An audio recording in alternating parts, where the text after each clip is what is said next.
That's turning up the heat on me already. Can't even get me started. You guys got me sweating. All right, welcome to today's news conference. Wildcats will be playing host to Georgia Saturday at 3:30. Game will be televised by CBS, and we will turn it over to Coach Stoops. Okay. After watching the tape, there's really no excuses. I give credit to Coach Lee, Vandy, for outplaying us, outcoaching us, and they did a very good job. I said that to you a week ago about how much respect I had for them by the way they were playing and how hard they were playing and getting better, and certainly came in and did some really good things with a quarterback that played a very good game, and they played good as a team. We had our opportunities to win, and we can't put ourselves in a position where it comes down to a play here or play there.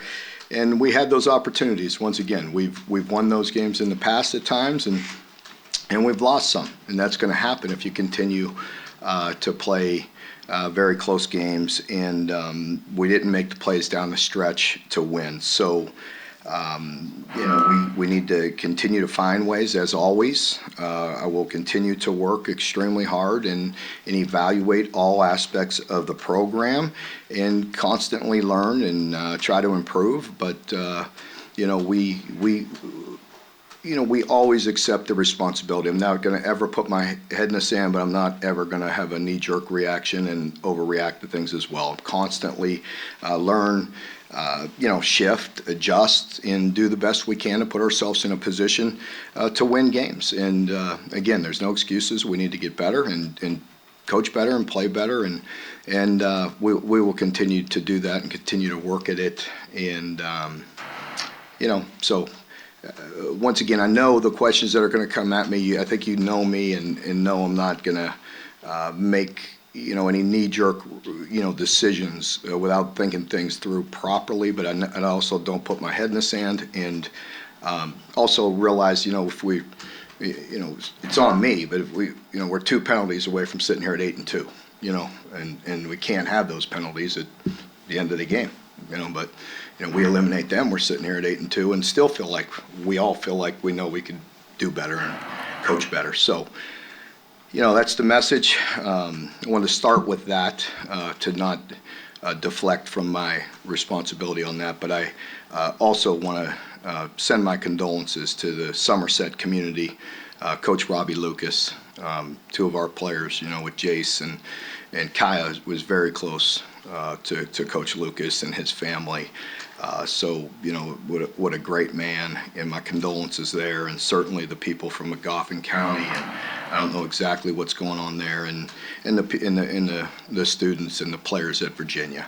As you can imagine, since the game was over, I've been in my own world working hard to try to find solutions, but always meet with Tony and Susan before I walk over here with things that are going on, things that I need to know, and just kind of got briefed on some of that stuff. And obviously I knew about Coach Lucas a little bit earlier and reached out to Kaya and Kaya's family, but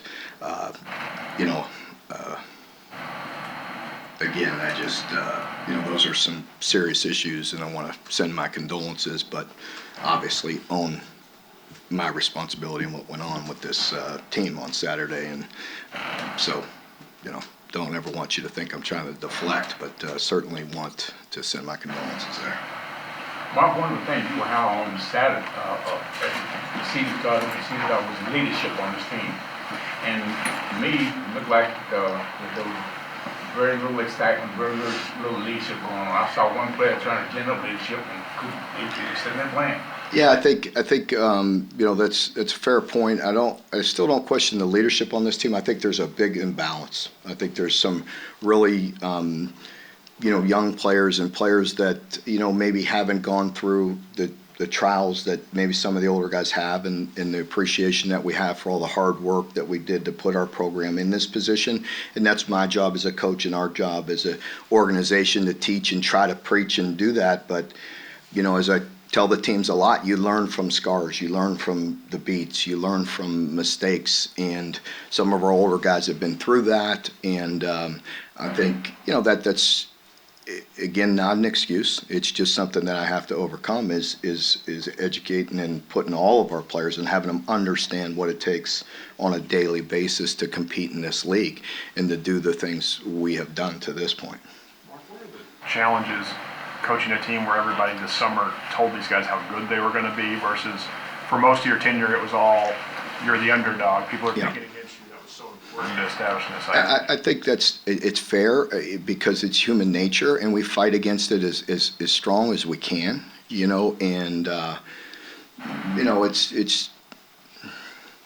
it's something. I had a conversation with one of our leaders and one of our great players yesterday about that, and we talked about that exact thing, because it's like, what we can be, but we have some youth and some things to fill, and I'm just not one that I don't know. I don't feel comfortable talking about excuses.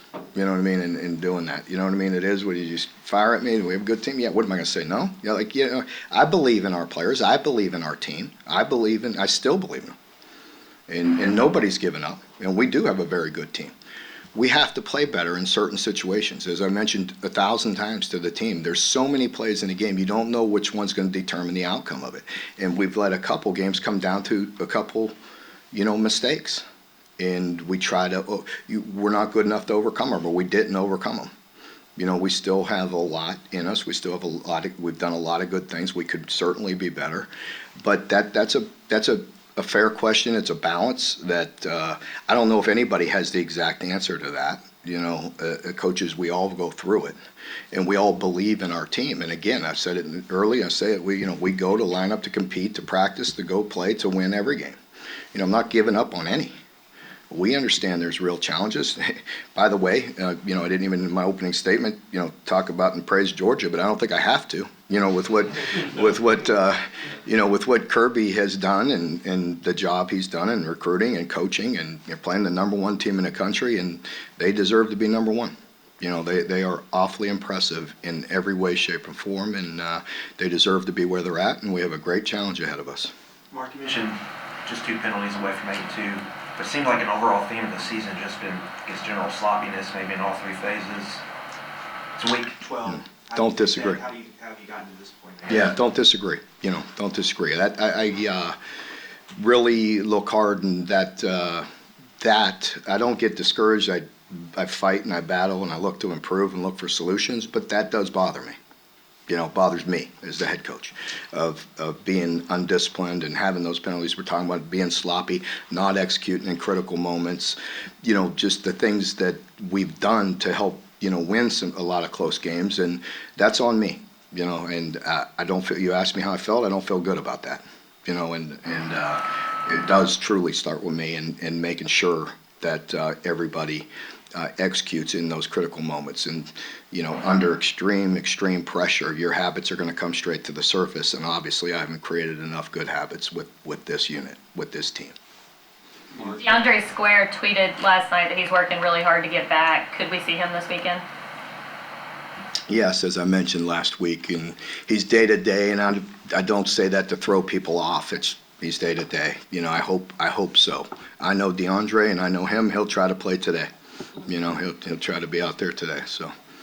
Will say he can't understand after the game. He can't understand why you guys can't get up for a game like Vanderbilt, but you can get up for a game like Georgia easily. You don't have to motivate the team this week, obviously. Do you understand why that is happening? Well, I think you've heard me discuss it. You heard me talk about it for many years, and coaches, it's not hard for us. I said it Monday. I'm not saying it for coach speak, and people, maybe even y'all, may think I'm just sending you some BS. But I mean, we watch. We watch the tape. I know how hungry that team is and how they're coached and how they're playing. I mentioned it last Monday. When you have a team that plays as hard as they have, no matter what the scoreboard says, that's good. You know what I mean? That team has a chance. And, they're fighting hard. And when I said that they had an opportunity to beat a very good, I don't care what their record says, a very good Missouri team, they're good. Because I know how hard Missouri plays, and it was at Missouri. And you know what I mean? And so they were in position to win that game. They just, Missouri made the plays, credit Missouri. In this game, they made the plays to win. We had our opportunities. We don't, you don't know what one play. There's so many plays in that game. So I hate to single out anybody. But I mean, again, we essentially have the game iced if we don't get a penalty. But Mark, you've often said that nobody's conference is going backwards, everybody's fighting to go forward as well as you guys. So do you think that Saturday's game exemplifies how tough this conference is? it doesn't, I'm worried about, our school and our program, but yeah, I mean, it doesn't surprise me. Again, I've said it, I've credited them. I could see the way he's working, the way they're building the program, and I could tell because I've been there. I don't know if anybody else, in the league has been where Vandy was when he took over and where Kentucky was. And I've been there, I've been through it. And I know the sacrifice that goes into getting to where even to where they're at right now. Anybody thinks that's easy, go try it.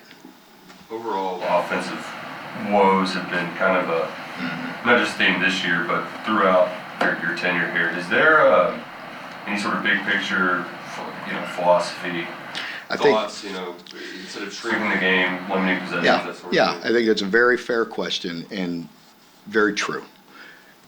I'll say this, there's not one other school that hadn't gone through that too. I wish there was space in our league. And not as good at defensive players, but but there are. You know what I mean? And so I don't mean that to demean the question, but yeah, I think that's a fair question. Yes, I have. I've thought about it. Yes, and there are definitely some philosophical things that I have to think through and do think through a lot. Yes. Mark, on that topic, you talk about can't make knee-jerk reactions, which I think is understandable, but you're 3 weeks from the transfer portal window opening, you're a little more than a month from signing day. Pardon me, I'm sorry, John, what? You talk about not making knee-jerk reactions, Yeah. you're only 3 weeks from the portal opening, Yeah. a month from signing day. Yeah. What do you tell recruits, your own players, about the future of the offense? Well, they know, they could see things, they watch it. I mean, it's not, and I'm not sitting here saying I have my head in the sand. Like, I accept it, I shoulder it, and we look at things, and we'll get better, and we can make adjustments. That doesn't always have to be with personnel, to kind of your question. We got smart, good coaches in here, and there are things we could do. And there are things we do well. We need to execute a little better. And we have a really good, experienced, talented quarterback, and we have some really young guys in certain positions. For whatever, again, I'm not comfortable talking about excuses. There are no excuses. But, I mean, you go through things, you get caught. There are reasons why we get caught a little thin in offensive line. We've gone through some real life stuff that has been hard. You know what I mean? That through years. And then, change doesn't help either, with a guy coming and leaving. You know what I mean? So we got put in this position. It's my job to get it fixed. But there are some things that we can fix and will get fixed, so that's where the portal and things of that nature can help you to where when we took over 10 years ago, those things weren't there. Mark, in terms of the sloppy play, at least offensively, is there any chance that just kind of the slow pace and the verbiage, guys just have so much time to think they're not? Well, I think that's to the point we were talking about, just philosophically and style and everything else, and there's things, but there are things, yes, that we started to do better. You know what I mean? And the stuff where we're not, the things that are confusing, are complex, are hard, that's going to stop. You know what I mean? So we may get beat, but we're not going to beat ourselves. And that's a philosophy I had for a long time, starting day one. And you can't beat anybody until you stop beating yourself. And we are beating ourselves at time, and without not giving credit to people where they deserve it. But there are times when we are beating ourselves. And as I mentioned, just 2 penalties alone, you know what I mean, can change. You could be 8-2 and still talk about our problems. I know our problems, but that's where you look at it and be like, hey, that's on me. To the other question of the sloppiness and play and discipline and maturity and all those things, you put it together. It takes a bunch of grown men to win in this league consistently, and a lot of them pulling in the right direction, and that's my job to continue to work on. Mark, are there times you think this team may be playing too hard instead of playing with the intellect that they have? I don't know about that. I don't think you could ever play too hard. I mean, I think, I talked about the penalty, and I hate to single him out because I don't know if there's anybody that loves and works harder than that gentleman. you know what I mean? And I love him, and we all do, you know, with Ox and the way he plays and how hard he plays and how much he cares. And he's a great player, great leader, great person. I love him, you know, and I wouldn't trade him, you know, but it wasn't a you know, selfish penalty, you know what I mean? But it was a penalty. You know, it was quick, but it was, you know, and it happens. It happened to us earlier in the game, and it wasn't called. Now, I'm not picking on that, but it was. It's got to be a long, delayed hand where you're sitting there saying, you know better. That one was quick, but his helmet came off. You know what I mean? It wasn't like he left his hand up there in the face. It's unfortunate. It's unfortunate. I love him. It wasn't selfishness. It wasn't, you know what I mean, undisciplined. It was quick, but it popped off. So that's a penalty. Again, that happened to us, and I didn't see it, and that happens. Defensively, how do you prepare for a Georgia team that has so many weapons on the offensive side of the ball? Well, I mean, we prepare the same way every week. You know, I think, you know, we all understand that it's a real challenge. It's a team that's very deep and very physical. You know, obviously getting your team and getting their minds right to go out and have a very good week of preparation is where it starts. I think the enthusiasm level of most players in that they feel bad about the program where it's at college. The reason why I say that, I purposely say this, is that they are some of your best recruiters. Yeah, no, and I love that. You know, being that like Sunday, you know, anytime we have official visits in, and you go through a tough time like that, like is tough. And my exit meetings on Sunday with recruits were phenomenal, and I didn't bring it up, but they brought it up to me as how good our players were with them, and that's a great sign. That actually picked me up a little bit Sunday, which I have no problem because I you know, losses are so hard. I mean, it's a way of life, you know, and believe me, we live this. I live this every day, but it's really not hard for me because there's so much to be done, you know. There's so much work to be done, and I say that all the time. It's like you get up Sunday and you go, and you kind of bury yourself in that cave over there and go to work. You know, I need to be updated on life things, you know, and these guys do a great job. Like, I don't want my head in the sand, but I'm over there doing work and consumed with it, and that's healthy for me because, you know, it's what keeps me going. But, and again, life that goes on outside of here that I need to know about. Tony and Susan do a good job of briefing me, you know what I mean? But other than that, it's hard, and I appreciate our players that way, and the mentality and some of the young guys that were around, the recruits, and you know, that's good to hear, you know. So, and the old guys been through it, you know, they understand, they're committed, and we just all, you know, we need to do a better job, and I need to do a better job of getting to the earlier question of just getting that consistency of us, you know, playing with that intensity and practicing all the time. Mark, you were part of a rebuilding effort at Florida State and recruited players who play for a national title. What do you say about what Kirby's done at Georgia, how he's done that, and Yeah. how do you describe that? Yeah, well, it's hard to describe that. Number one, you have to credit him. I know the work that goes involved in the resources, and we all know it's a very good place, and they're in the heart of some very, very good players, arguably one of the, you know, some of the greatest players in the country, you know. But that's not to demean the work that he put in and his staff puts in, and how hard they've grinded on recruiting and developed them. You know, it's still they've worked hard to get into the position that they're in. And yes, it's a very good school with very good resources and very good players, but they also do a very good job. Mark, Rich and Will had talked about some of the receivers not being on the same page with Will. Pardon me?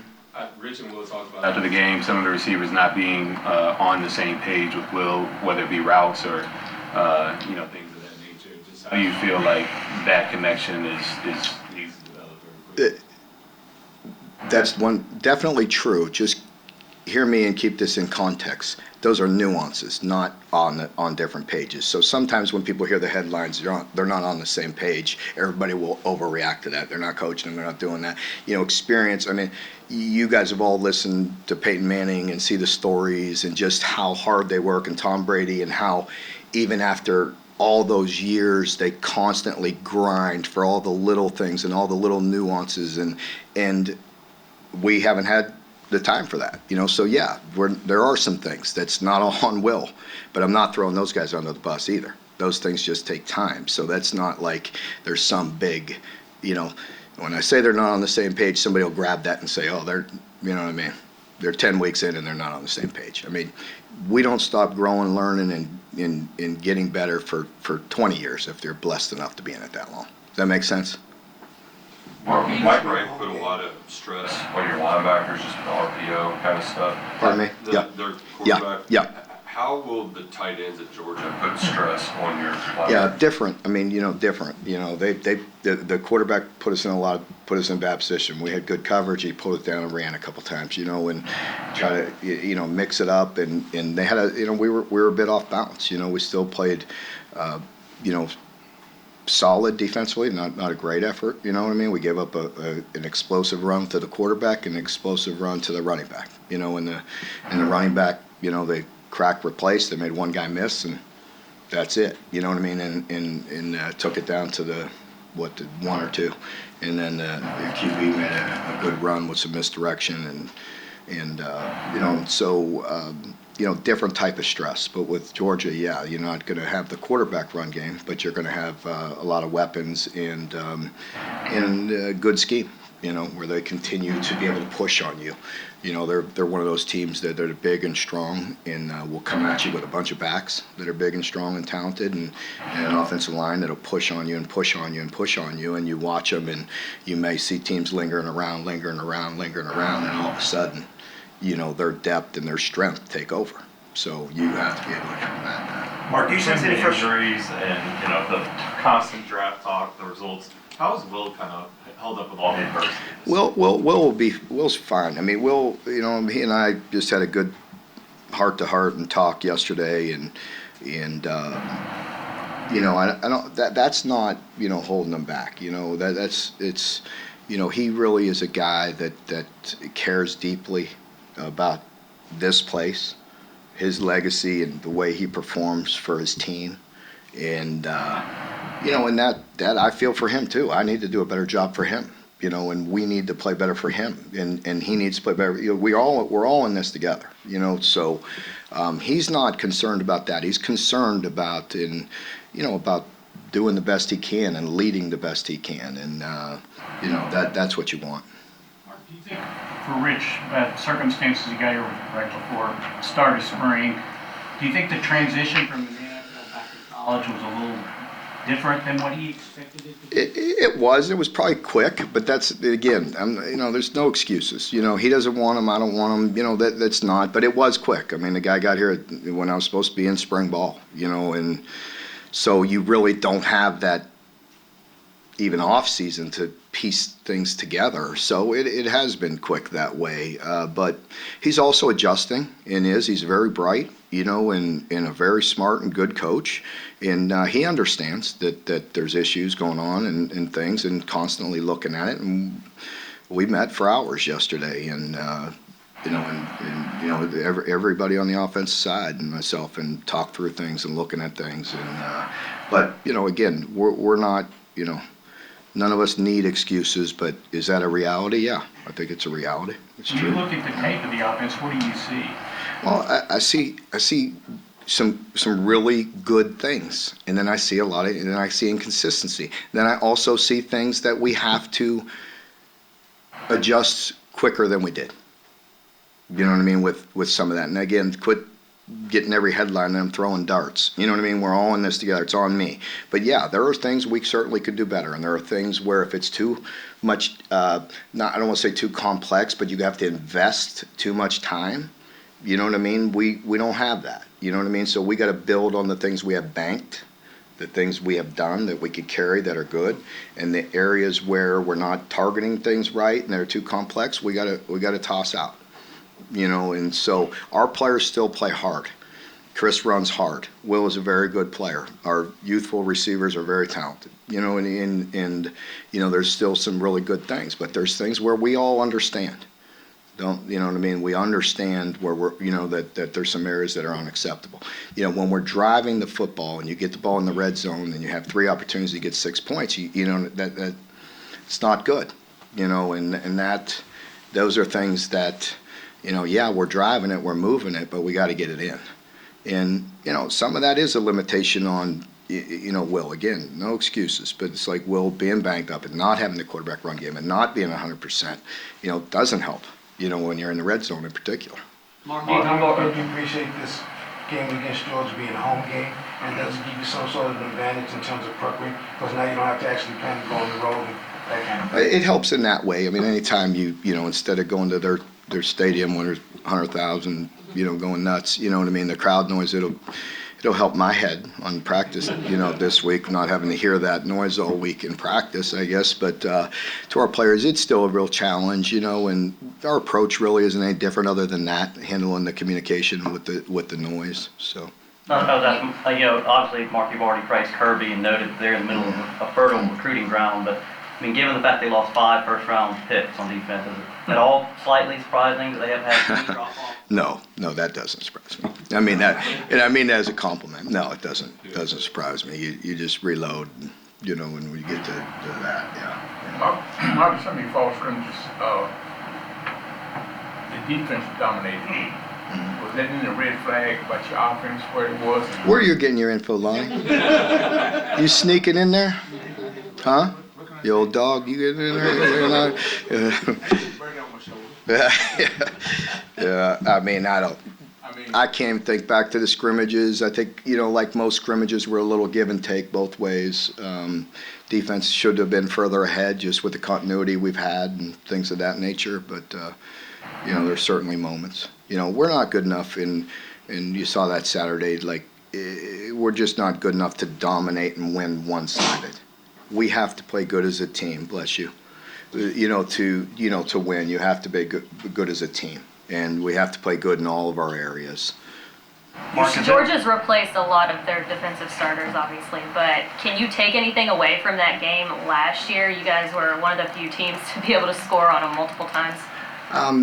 You always look at last year's game as a piece of what you look at. All of us grow and evolve and have to adjust. And so it's just a piece. I mean, we don't take any solace in thinking that was good enough. It's not good enough to win. And we understand what a real challenge that is. You talk about all the many factors that got the offensive line to this point over years. Because of all that, is it realistic to expect it to get fixed in one off season? Well, like I said, it's different now, John. The one good thing is there is free agency. I didn't create that. Well, let's be honest. There's a salary cap that some people have none, and then there's free agency. Makes life different. Now you better adapt and you better adjust and you better be able to overcome it. You know what I mean? So again, I play by the rules that are put in front of me, but I didn't create that free agency. Is that a position where there are a bunch of and the sustainability of 85 free agents a year is kind of interesting. How would you like to operate an NFL team with every one of your guys are a free agent every year? How do you think they'd do? I mean, seriously. Mark, do you sense maybe some frustration building up on the defense when they go into every game kind of knowing that, the offense hadn't scored more than 21 points in the SEC game, that they kind of have to hold. If we allow more than 17 points today, we might lose, or we have a good chance to lose. It's fair, but it's not an excuse. You know what I mean? Defense guys have to buckle up and make plays. And again, we played a lot of good plays in that game, but a couple not good enough, and it comes down to that. And it also, with the style of offense, and again, to your point, and not saying I went into it for that reason, but when we are taking so long and are methodical, they're not playing as many snaps, so they better play better. Does that make sense? You know what I mean? They don't have to defend, 13 or 14 possessions. Is that when I was a coordinator for so many years and everything, I've told you this before, but I really looked at possessions, like drive charts. How many three, how did we do? Did I get 3 and outs? Did we get stops? Did we get 4th down stops? Did we get interceptions? And, Saturday we had a good 4th down stop. We got, fumble and interception. You know what I mean? We did some things that were good, but in the drive chart's not that long. I mean, the possessions aren't very long. I think it was 9. maybe, yeah. So that it just put more pressure on you when you do create scoring opportunities and you're not finishing drives. It just makes it even. That's, yeah, without saying. I mean, I mean, without question. I mean, that's no doubt about it. So when we drive and I think we had a 15-play drive or 16-play drive and got 0, that just seriously helped Vanderbilt right there. You know what I mean? So. To go back to the offensive line and portal, how many guys capable of playing winning football in the SEC at that position you think there will be? And isn't it going to be just incredibly competitive to get those guys? Well, without a doubt, and and that's not end all be all. I'm just stating facts that it's different now. It's just different right now than it was 10 years ago. You know what I mean? These are new rules and it's different. I'm not saying that's end all be all. I've talked to quite a few coaches and we talk a lot and everything. And there's been coaches, that are colleagues and friends and people you consult with and other different leagues and different people that are like, I made a mistake. You know what I mean? Like, and watch that. And so there's give and take with everything. You gotta do what's right for your program. And so, I think we all know how hard we've worked to kind of be who we are and build our culture and do the best we can and all that. Well, if you're bringing in 15 new guys every year, either, and you're already taking 20 young guys, you know what I mean? And so then if you take a lot of that, then, that gets challenging. Mark, you want competition at all spots to be your best, obviously. Are there any of those guys behind the O-line starters that have shown? Yeah, we definitely got guys that can work. They just need time. They might need an off season. They may need strength. They may need, to gain weight. They may need to lose weight. There's things that, you just constantly work, And there's, and just from covering our team, I mean, there's guys that pop up that like Jamin. Nobody talked about Jamin till what? That year he blew up, and so you don't know. And that's a good lesson for our players. Like, he didn't play a whole heck of a lot, but when he was ready, as he was working, and then he had that opportunity and blew up in 1 year. And so we have guys that you don't know when that time's going to come. They just got to continue to put in the work, continue to get better, and then eventually when they get on the field, how good are they going to play? I mean, that's kind of like who we had to be for all these years, and that's still what you have to be, in my opinion, to have the consistency that you want.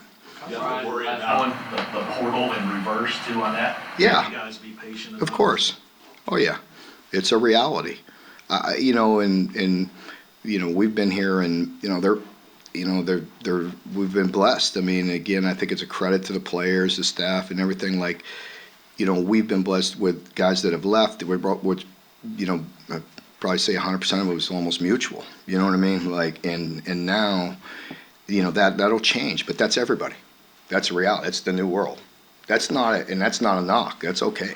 You know what I mean? Like, there are players on our team right now that I absolutely love, and I think they down deep love it here, but they may decide to go somewhere else. What's better for them? That's just new world. You don't take offense to it anymore. Mark, you've had 5 kicks blocked this year, which is tied for most in the country. Is this something that you all saw could be a situation prior to the season, or just kind of come out of nowhere? No, I don't want to say came out of nowhere. We let it happen, but there's a combination of things again. Is it a block kick or do you kick it into somebody? I mean, I don't. You know what I mean? Like that goes both ways. So yes, it is a block kick, but it's not just like on the lines every time. Like it was a low ball again. You know what I mean? And kick 3 really good. 3 much better. The operation was smooth. The operation was on time. Kicks were perfect. You know what I mean? Great, smooth, routine. And 1 wasn't. Okay, folks, thank you very much. See you tomorrow.